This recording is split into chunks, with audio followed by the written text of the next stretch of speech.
کیا کسی دوستی کو بچانے کے لیے انہوں نے استعفیٰ دیا ہے؟ ناظرین کو بتائیے گا۔ خواجہ آصف صاحب نے کوئی استعفیٰ نہیں دیا، میں آپ کو بتا رہا ہوں۔ دیکھیں ADCR کوئی اتنی بڑی چیز نہیں ہوتا جس کے لیے آپ اپنی وزارت کا استعفیٰ دے دیں۔ اگر وہ اینٹی کرپشن میں آج پکڑا گیا ہے تو 3 مہینے بعد بحال ہو کے دوبارہ لگ جائے گا، خواجہ صاحب اپنے اثر و رسوخ سے اسے بحال کرا لیں گے، یہ کون سی ایسی بات ہے؟ اس کو واپس کہیں لگوا لیں گے۔ یہ بیوروکریٹس کی زندگی میں یہ کام تو ہوتے رہتے ہیں۔ اور جو لوگ یہ کہہ رہے ہیں نا کہ جی ADCR کی گرفتاری کے اوپر انہوں نے وہ بیوروکریٹس کے خلاف ٹویٹ کیا ہے کہ ساروں نے پرتگال کی لے لی ہے، نہیں، یہ بات نہیں ہے۔ میں آپ کو بتاتا ہوں، دیکھیں کچھ دن پہلے آرمی چیف نے ملتان میں گیریزن میں فوجیوں سے ایک خطاب کیا ہے جہاں سوال جواب کا سیشن بھی ہوا ہے۔ وہاں ٹھیک ہے کہ فیلڈ مارشل عاصم منیر نے بانی PTI اور تحریک انصاف کے اینٹی پاکستان ایجنڈے پر کھل کر بات کی ہے اور انہوں نے کہا ہے کہ یہ پاکستان کو نقصان پہنچا رہے ہیں۔ یہ بات بالکل ٹھیک ہے کہ ان کا فوکس وہ بالکل بانی PTI اور PTI کے اینٹی پاکستان ایجنڈے پر انہوں نے کھل کر بات کی ہے، لیکن ساتھ ساتھ انہوں نے سیاستدانوں کی کرپشن پر بھی بات کی ہے۔ مثلا گرین پاکستان کے حوالے سے انہوں نے کہا کہ دیکھیں یہ جو ہم تو نہریں بنانا چاہتے تھے، یہ سیاستدانوں نے نہیں بننے دی، اب ہم وہاں کیا کریں؟ یا 18ویں ترمیم کے تحت پاکستان کو بہت نقصان ہوا ہے، وفاق بہت کمزور ہو گیا ہے اور صوبے مضبوط ہو گئے ہیں، تو کمزور وفاق کمزور پاکستان بنا رہا ہے اور کمزور پاکستان جو ہے دنیا کے لیے ہمارے لیے خطرناک ہے۔ تو اس طرح کی باتیں انہوں نے وہاں کی اور اس میں سیاستدانوں کی کرپشن کی بات ہوئی۔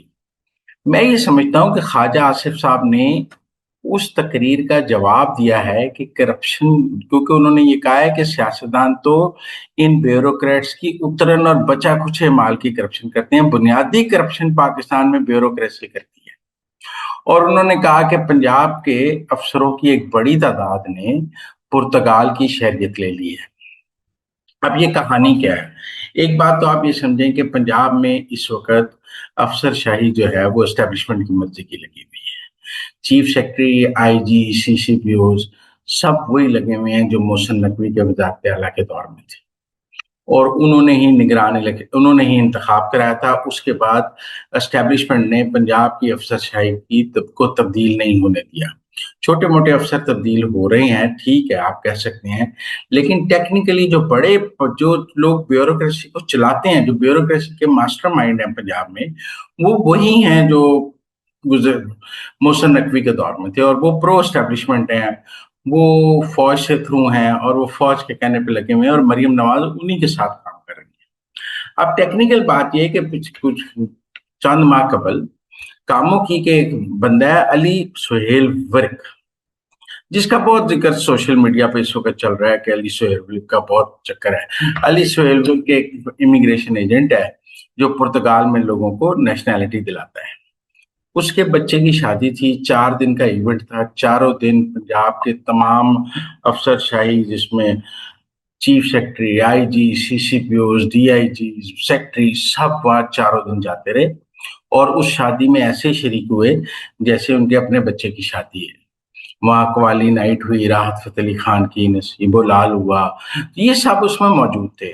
ایک تو سب بہت حیرانگی کی بات ہے کہ ایک امیگریشن ایجنٹ کے بچے کی شادی میں سارے پنجاب کی افسر شاہی سلام کرتے ہوئے حاضر تھی اور وہاں لائن میں موجود تھی۔ اور پھر یہ کہ تب یہ بھی خبر آئی کہ ان سب کی پرتگال کی یا ان کے بچوں کی نیشنلٹیز بھی اس نے کرائی ہیں اور ان کے پیسوں کی منی لانڈرنگ بھی وہ کرتا ہے۔ اب علی سہیل ورک صاحب جو ہے نا وہ اس وقت پاکستان سے باہر ہے، لیکن مسلم لیگ نون کا یہ موقف ہے کہ ہم کرپشن کے خلاف ساتھ ہیں۔ آپ سیاستدانوں کے خلاف کرپشن پہ کارروائی کرنا چاہتے ہیں ضرور کریں، لیکن یہ افسر شاہی ہمیشہ کرپشن میں کر کے کرپشن سے بچ جاتی ہے اور بدنام سیاستدانوں کو کرتی ہے، اور یہی بدنام کرتے ہیں۔ سب سے پہلے احتساب اس افسر شاہی کا ہونا چاہیے کہ ان میں سے کس کس کے پاس بیرون ملک کی شہریت ہے، کس کے بچے باہر پڑھ رہے ہیں، کس کے بچوں کے پاس باہر کی نیشنلٹی ہے، کس نے باہر کیا کاروبار بنایا ہے۔ اس کی ایک پوری رپورٹ بنا رہی ہے مسلم لیگ نون کی حکومت، اور وہ یہ رپورٹ ملٹری کے فوجی اسٹیبلشمنٹ کے آگے رکھنا چاہتی ہے کہ بھائی ملک میں اصل کرپشن تو یہ ہے، اس پہ کیوں نہیں بات ہوتی؟ یہ جو افسر شاہی ان نے لوٹ کا بازار گرم کیا ہوا ہے، اس کے آگے کون کھولے گا؟ اور یہ جو افسر شاہی جو ہے یہ امیگریشن ایجنٹوں کے بچوں کی شادیوں میں ناچ رہی ہوتی ہے، اس کی کیا وجوہات ہیں، ان کے کیا تعلقات ہیں آگے کہ ایک معمولی امیگریشن ایجنٹ کے بچے کی شادی میں چیف سیکرٹری آئی جی سے لے کے سب لوگ ناچ رہے ہیں، کیوں؟ کیا تعلق ہے؟ وہ سب کے لیے منی لانڈرنگ کرتا ہے، سب کو باہر کی نیشنلٹیز لے کے دیتا ہے. تو ٹیکنیکلی یہ اس لیے میں یہ سمجھتا ہوں کہ یہ ایک ڈبیٹ ہے کہ پاکستان میں زیادہ کرپٹ کون ہے، اور مسلم لیگ نون نے ایک کاؤنٹر اٹیک کیا ہے کہ آپ پالیٹیشنز پر تو 70 سال سے الزامات لگا رہے ہیں، آئیے نا ذرا افسر شاہی کا حساب کر لیتے ہیں. اب صورتحال یہ ہے کہ لسٹیں بننی شروع ہو گئی ہیں کہ کس کس کی پرتگال میں شہریت ہے، کس نے پیسے شفٹ کیے ہیں، اور اس کام پہ 7 ادارے کام کرنا شروع ہو گئے ہیں. اور یہ سوال اب آرمی چیف کے سامنے مسلم لیگ نون کی حکومت نے رکھا ہے کہ یہ اس کرپشن کے اوپر کارروائی ہونی چاہیے. اب اس میں تو فوجی اسٹیبلشمنٹ کے بہت سے لاڈلوں کے نام بھی آ رہے ہیں، وہ لاڈلے جن کو فوجی اسٹیبلشمنٹ اپنے پوسٹنگ سے ہلنے نہیں دیتی، کہتی ہے کہ ان کے ہلنے سے پاکستان ڈوب جائے گا، ان کو ان کی پوسٹنگ پہ رہنا چاہیے. جو ان سب پر جب الزام آ رہے ہیں تو ان کے پاؤں جل رہے ہیں تو پھر کیا ہوگا. تو اس لیے مجھے یہ لگتا ہے کہ خواجہ آصف صاحب نے ایک کاؤنٹر نیریٹو پیش کیا کہ آپ سیاستدانوں پر جتنی مرضی چڑھائی کر لیں، لیکن ٹیکنیکل بات تو یہ ہے کہ اس ملک میں سب سے زیادہ کرپشن افسر شاہی کرتا ہے. یہ بھی ٹھیک ہے کہ ریٹائرڈ جرنیلوں کے بچے بھی باہر سیٹل ہیں، وہ کیوں سیٹل کرتے ہیں؟ فوج اپنے اندر بھی احتساب کرے کہ ان کے کس کس جرنیل نے کہاں کون کون سی شہریت لے لی ہے اور کس کس کے بچے باہر پڑھ رہے ہیں. اب دیکھیں نا، مظاہر علی نقوی صاحب کے اوپر کیا الزام تھا کہ ان کے بچے انگلینڈ پڑھ رہے تھے، ان سے پوچھا گیا کہ اس کی فیس کون دیتا ہے تو پتہ لگا کوئی ادا کر رہا تھا. یہ افسروں کے بچے بھی باہر پڑھ رہے ہیں، ان کی فیسیں بھی کوئی ادا کرتا ہے، یہ خود تھوڑی ادا کرتے ہیں، ان کی تو 2 لاکھ تنخواہ ہے، بچے کی فیس کہاں سے ادا کر سکتے ہیں؟ تو اس لیے میرا ذاتی طور پر خیال ہے کہ ہم اس کو اے ڈی سی آر کے ساتھ نہ جوڑیں. اے ڈی سی آر ہو سکتا ہے خواجہ صاحب اگلا اے ڈی سی آر اپنی مرضی کا لگا لیں گے. ایک اے ڈی سی آر پہ تو خواجہ صاحب کا سیالکوٹ نہیں نہ چل رہا. اس اے ڈی سی آر نے کوئی کرپشن کی ہے تو وہ کرپشن خواجہ صاحب نے تو نہیں کی ہوئی.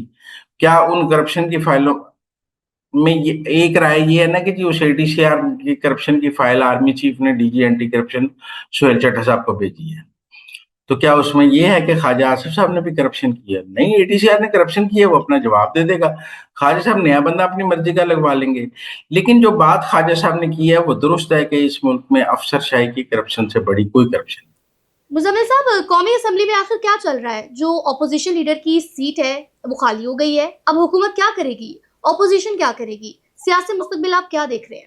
عمر ایوب وغیرہ کی نااہلی سے میں نے پہلے بھی آپ کو کہا ہے کہ پی ٹی آئی کی زیادہ تر سیٹیں جو پی ایم ایل این جیت سکتی ہے ان کو وہ ڈسکوالیفائی کر کے وہاں سے پی ایم ایل این کے لوگ لائے جائیں گے، اور ایک 2/3 ایسی بنائی جائے گی جس میں پیپلز پارٹی کی ضرورت نہ ہو. یہ جو میں نے آپ کو کہا کہ نیرو والا سسٹم، اس میں مسلم لیگ نون تو رکاوٹ نہیں تھی، پیپلز پارٹی رکاوٹ تھی. 18ویں ترمیم میں مسلم لیگ نون تو رکاوٹ نہیں ہے، پیپلز پارٹی رکاوٹ ہے.